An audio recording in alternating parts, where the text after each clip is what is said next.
आज हम कक्षा 10वीं का अध्याय 9 त्रिकोणमिति के कुछ अनुप्रयोग, जिसमें हम प्रश्नावली करेंगे 9.1।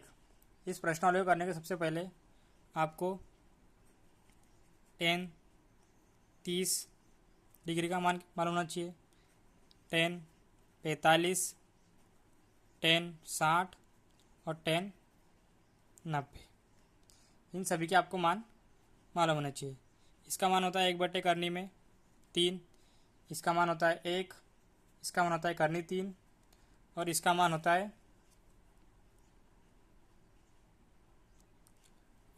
होता है इन्फाइनिटी। अब आपको साइन 30 जो इसका मान है 1/2, साइन 45 1 करनी में 2 और साइन 60 इसका मान है करनी 3/2। ये चीज़ें आपको मालूम होनी चाहिए। अब इस पर हम आधारित सवाल करेंगे, जैसे कि हमारी बुक में दिया है। पहला ही सवाल है, सर्कस का एक कलाकार एक 20 मीटर लंबी दूरी पर चढ़ रहा है, जो अच्छी तरह से तनी हुई है और भूमि पर सीधे लगे खंभे के शिखर से बंधी हुई है। यदि भूमि स्तर के साथ डोर द्वारा बनाया गया कोण 30 डिग्री का है। भूमि स्तर के साथ बनाया गया कोण कितने का है? 30 डिग्री का है। तो खंभे की ऊंचाई ज्ञात कीजिए।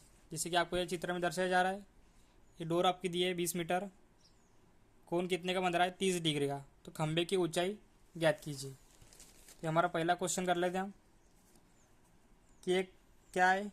खंभा है जिस पर एक क्या बंधी है? रस्सी बंधी है, जो भूमि के एक बिंदु से बंधी है। इसके द्वारा बनाया कोण कितने का है? 30 डिग्री का। और डोर की लंबाई कितनी है? 20 मीटर।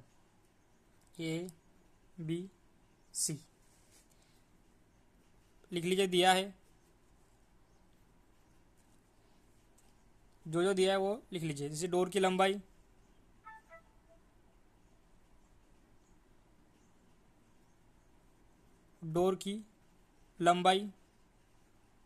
जो दी है हमें 20 मीटर। बनाया गया कोण कितने का बना रहा है? 30 डिग्री का। ज्ञात क्या करना है हमें? खंभे की ऊंचाई, इसे h मान लेते हैं। अब साइन थीटा क्या होता है? लंब बटे में कर्ण। साइन थीटा क्या होता है? लंब बटे में कर्ण। यहाँ थीटा कितना दिया है? 60। तो यहाँ क्या करेंगे हम? 60 बराबर लंबा का मान कितना है? h, कर्ण का मान 20। साइन 30 की वैल्यू जो आपको भी बताया हमने 1/2।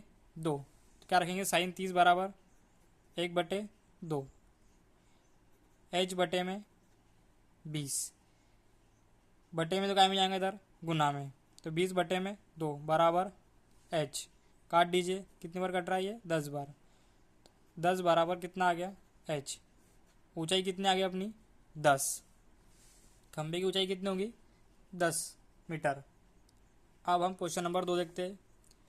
एक आंधी आने से एक पेड़ टूट जाता है। टूटा हुआ भाग इस तरह मुड़ जाता है कि पेड़ का शिखर जमीन को छूने लगता है और इसके साथ 30 डिग्री का कोण बनाता है। तो पेड़ के पाद बिंदु की दूरी जहां पेड़ का शिखर जमीन पर छूता है तो कितनी है? 8 मीटर। तो पेड़ की ऊंचाई ज्ञात कीजिए। ये क्वेश्चन है। हमारा सेकंड क्वेश्चन है कि एक पेड़ है जो आंधी आने पर क्या होता है? टूट जाता है। तो ये पेड़ यहाँ से टूट गया और ये इसका टूटा हुआ भाग भूमि पर क्या लगता है? छूने लगता है। और ये कितने डिग्री का कोण बनाता है? ये 30 डिग्री का कोण बनाता है। भूमि के साथ ये 30 डिग्री का कोण बनाता है। पेड़ के 5 बिंदु से भूमि जहाँ पेड़ का शिखर छू रहा है वहाँ की दूरी कितनी दी है? 8 मीटर। नाम दीजिए ए बी सी डी। पेड़ की ऊंचाई ज्ञात कीजिए। तो दिया है, क्या दिया हमें, ए सी डी की सी डी दिया कितना 8 मीटर, थीटा दिया हमें 30। पेड़ की ऊंचाई याद करना है, पेड़ की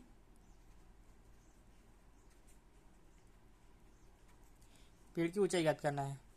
अब हमें क्या बताना है, पेड़ की पूरी ऊंचाई कि पेड़ कितना ऊंचा है। तो हम इसे क्या मान लेते हैं, H1 और इसे मान लेते हैं H2, H1 और H2। पहले हम ये निकाल लेते हैं, क्या लगा यहाँ पर टेन थीटा। टेन थीटा बड़ा होता है लंब बटे में आधार, टेन थीटा होता है लंब बटे में आधार। थीटा की वैल्यू कितनी है 30 बराबर लंब कितना है आपका H1, BC कितना है आपका आधार है 8। टेन थीटा का मान होता है 1/3 बराबर H1 बटे में 8। काय में ये भाग में, काय में जाएंगे इधर गुना में, बराबर H1। अब हमें क्या निकालना है, ये भाग जो टूटा हुआ भाग है वो हमें ज्ञात करना है। इस प्रकार हमें पेड़ की पूरी ऊंचाई ज्ञात हो जाएगी।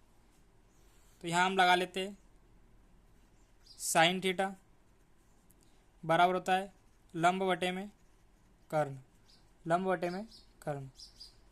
थीटा कितने का है 30 डिग्री, तो यह कितना बनेगा 30 डिग्री बराबर लंब कितना है आपका, लंब अभी आपने याद किया H1 का मान कितना है, H1 आधार क्या है H2, तो इसकी वैल्यू होती है 1/2 साइन 30 की वैल्यू। H1 का मान कितना है 8 बटे में करनी 3, नीचे क्या है H2, भाग में कहा जाएगा गुना में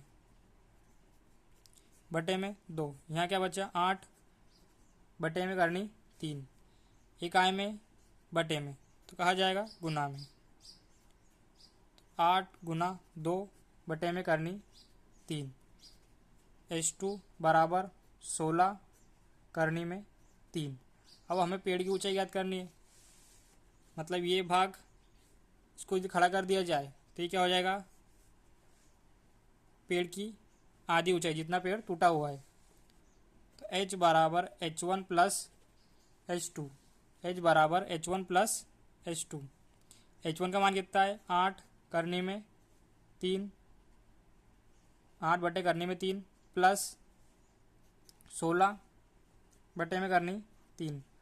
हर समान है, एक बार लिखिए कितने के 8 और 16 24 बराबर H। अब H बराबर इसी अगर लीजिए हर का परिमेयकरण, करनी 3 का गुना ऊपर भी, करनी 3 का गुना नीचे भी, करनी 3 का गुना ऊपर नीचे। H बराबर ये क्या हो जाएगा 24 करनी 3। अब करनी 3 का गुना करनी 3 में करा तो क्या आएगा 3, 3 से 3 से काट दीजिए, 3 1 से 3 एकम 3, ये कितनी बार कट रहा है 8 बार। तो H का मान क्या आ गया 8 करनी में